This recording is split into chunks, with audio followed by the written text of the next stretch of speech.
शस्त्र केवल शक्ति प्रदर्शन के लिए नहीं है, बल्कि हम यह मानते हैं कि शस्त्र धर्म की स्थापना करने के लिए साधन, और मां दुर्गा ने अपने शस्त्रों से असुरों का संहार किया। देश के रक्षा मंत्री 2 दिवसीय भुज दौरे पर थे। इस दौरे के दौरान उन्होंने सेना के साथ मिलकर दशहरा मनाया और उन्हें शुभकामनाएं दी। इस दौरान रक्षा मंत्री राजनाथ सिंह ने जमकर भारतीय सेना की तारीफ की। बिना किसी का नाम लिए उन्होंने कहा कि हमारे सैनिकों के पास शस्त्र भी हैं और मनोबल भी। हमारे सामने कोई चुनौती टिक नहीं सकती। इतना ही नहीं, राजनाथ सिंह ने यह भी कहा कि चाहे आतंकवाद हो या किसी भी तरह की समस्या, हम सबसे निपटने और जीतने की क्षमता रखते हैं। क्या कुछ कह रहे हैं, एक बार आप सुनिए। आज विजयदशमी के साथ साथ गांधी जयंती भी है। जब मैं मनोबल की बात कर रहा हूं तो स्वाभाविक रूप से हम सबका ध्यान महात्मा गांधी जी की ओर भी जाता है। वह तो अपने आप में मनोबल के ज्वलंत उदाहरण थे। उनके पास दुश्मन से लड़ने के लिए सिवाय मन की शक्ति के अतिरिक्त और कोई भी हथियार नहीं था। इसके बावजूद उन्होंने उस समय की सबसे शक्तिशाली साम्राज्य को घुटनों पर ला दिया था। फिर हमारे सैनिकों के पास तो शस्त्र भी है और मनोबल भी है, और हमारे सामने तो कोई चुनौती टिक ही नहीं सकती। साथियों, ऑपरेशन सिंदूर के दौरान हमारी आर्म्ड फोर्सेस ने यह दिखा दिया कि भारत की संप्रभुता को चुनौती देने वाली ताकतें चाहे जहां कहीं भी छिपी हों, हम उन्हें ढूंढकर उनका खात्मा करने की शक्ति रखते हैं। दुनिया की कोई भी ताकत हो, यदि वह हमारी संप्रभुता को चुनौती देगी तो भारत चुप नहीं रहेगा। श्री रामचरितमानस में एक चौपाई में भगवान श्री राम ने भी कहा है, देव धनुज भूपति भटनाना, संबल अधिक हो बलवाना, जो रन हमहि पचारे कोई, लड़हि सुखेन कालु किन होई। मतलब वो चाहे कोई भी हो, यदि रण में हमें ललकारे तो हम उससे सुखपूर्वक लड़ेंगे, चाहे वह काल ही क्यों न हो। इसी प्रकार आज का भारत कहता है, चाहे आतंकवाद हो या किसी भी तरह की समस्या, हम सबसे निपटने और जीतने की पूरी क्षमता रखते हैं। सेनाओं का मनोबल बढ़ाते हुए राजनाथ सिंह सीधे शब्दों में कह गए कि हमारे शस्त्र केवल उपकरण नहीं है, न ही केवल शक्ति प्रदर्शन का साधन है। उन्होंने कहा कि शस्त्र धर्म की स्थापना करने के साधन है। इस दौरान उन्होंने ये भी कहा कि भारत सिर्फ शस्त्र पूजा ही नहीं करता, बल्कि समय आने पर शस्त्रों का इस्तेमाल करना भी जानता है।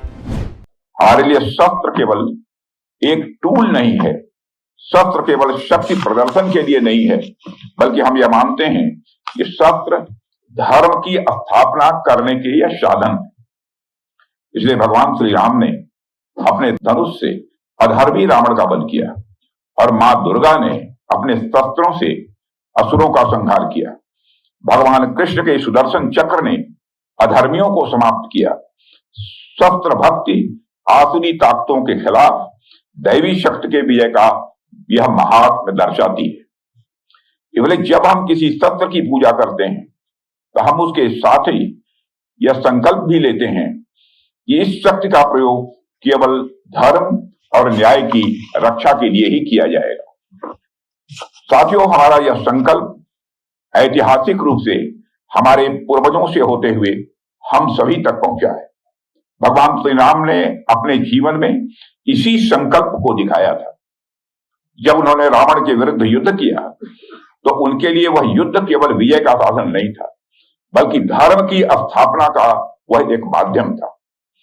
महाभारत का युद्ध भी जब श्री कृष्ण के मार्गदर्शन में हुआ तो उसका उद्देश्य पांडवों को विजय दिलाना नहीं था, बल्कि उसका उद्देश्य धर्म की स्थापना ही करना था। हालांकि यह बात ध्यान देने लायक है कि धर्म की स्थापना करने के लिए, धर्म की रक्षा करने के लिए केवल संकल्प ही पर्याप्त नहीं है। संकल्प के साथ साथ शक्ति भी यह आवश्यक है, और वह शक्ति शस्त्र के माध्यम से ही प्रकट होती है। इसलिए हमारे यहाँ शस्त्रों की पूजा को भी उतना ही महत्व दिया गया है। शस्त्रों का सम्मान करने का एक अर्थ अपने सैनिकों का सम्मान करना भी है, जो उन्हें धारण करते हैं। इसलिए हमारे पूर्वजों ने हमें यह मार्गदर्शन दिया, केवल शास्त्र, ज्ञान, विद्या और संस्कृत को ही संजोना पर्याप्त नहीं है, बल्कि शस्त्रों की शक्ति भी उतनी ही आवश्यक है। और हमारे पूर्वजों की वही शिक्षा आज भी हम सभी के अंदर है। ऑपरेशन सिंदूर में पूरी दुनिया ने इस बात का अनुभव किया है और शस्त्र पूजा इस बात का प्रतीक है कि भारत सिर्फ शस्त्र की पूजा नहीं करता है, बल्कि समय आने पर शस्त्रों का इस्तेमाल करना भी जानता है। रक्षा मंत्री राजनाथ सिंह ने ऑपरेशन सिंदूर को लेकर सेना की तारीफ की और कहा कि भारतीय सेनाओं ने ऑपरेशन सिंदूर के दौरान सभी सैन्य लक्ष्यों को सफलतापूर्वक प्राप्त किया। इस दौरान उन्होंने चेतावनी देते हुए पाकिस्तान से कहा कि अगर सर क्रीक इलाके में पाकिस्तान की ओर से कोई भी हिमाकत की गई तो उसे ऐसा करारा जवाब मिलेगा कि इतिहास और भूगोल दोनों बदल जाएंगे। साथियों, ऑपरेशन सिंदूर के दौरान पाकिस्तान ने लेह से लेकर सर क्रीक के इस इलाके तक भारत के डिफेंस सिस्टम को भेदने की नाकाम कोशिश की।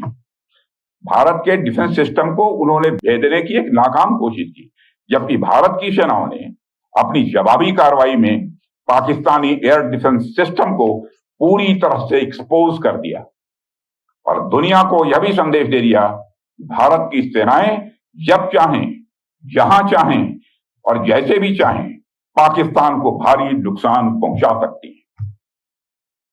अपने सामर्थ्य के बावजूद हमने संयम का परिचय दिया, क्योंकि हमारी सैन्य कार्रवाई आतंकवाद के विरोध में थी। इसको एस्केलेट करके जंग छेड़ना ऑपरेशन सिंदूर का उद्देश्य कभी नहीं था। मुझे इस बात की खुशी है कि भारतीय सेनाओं ने ऑपरेशन सिंदूर के सभी मिलिट्री ऑब्जेक्टिव यानी सभी लक्ष्यों को सफलतापूर्वक प्राप्त करने में कामयाबी हासिल की है। मगर आतंकवाद के खिलाफ हमारी लड़ाई जारी है। साथियों, आजादी के 78 साल बीत जाने के बावजूद सर क्रीक इलाके में सीमा को लेकर एक विवाद खड़ा किया जाता है। भारत ने कई बार बातचीत के रास्ते इसका समाधान करने का प्रयास किया है, मगर पाकिस्तान की नीयत में खोट है, उसकी नीयत साफ नहीं है। जिस तरह से हाल में पाकिस्तान की फौज ने सर क्रीक के सटे इलाकों में अपना मिलिट्री इंफ्रास्ट्रक्चर बढ़ाया है, वह उसकी नीयत बताता है।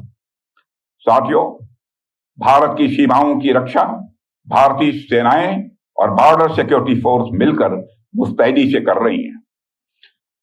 अगर सर क्रीक इलाके में पाकिस्तान की ओर से कोई भी हिमाकत की गई तो उसे ऐसा करारा जवाब मिलेगा कि इतिहास और भूगोल दोनों बदल जाएंगे मेरे साथियों। और 1965 की जंग में भारत की सेना ने लाहौर तक पहुंचने का सामर्थ्य भी दिखाया। आज 2025 में पाकिस्तान को याद रखना चाहिए कि कराची का एक रास्ता क्रीक से ही होकर गुजरता है। बता दें कि राजनाथ सिंह गुजरात के भुज मिलिट्री स्टेशन में भारतीय सशस्त्र बलों के जवानों के साथ विजयादशमी मनाने और शस्त्र पूजा करने पहुंचे थे। इस दौरान रक्षा मंत्री ने कहा कि इस दिन शस्त्रों की पूजा भारत की राष्ट्रीय जीवन शैली से गहराई से जुड़ी हुई है, क्योंकि यह देश की सामूहिक शक्ति, सुरक्षा और स्वतंत्रता के प्रति सम्मान का प्रतीक है। आपकी इस पर क्या राय है, हमें कमेंट बॉक्स में जरूर बताएं। देखते रहिए भारत एक्सप्रेस।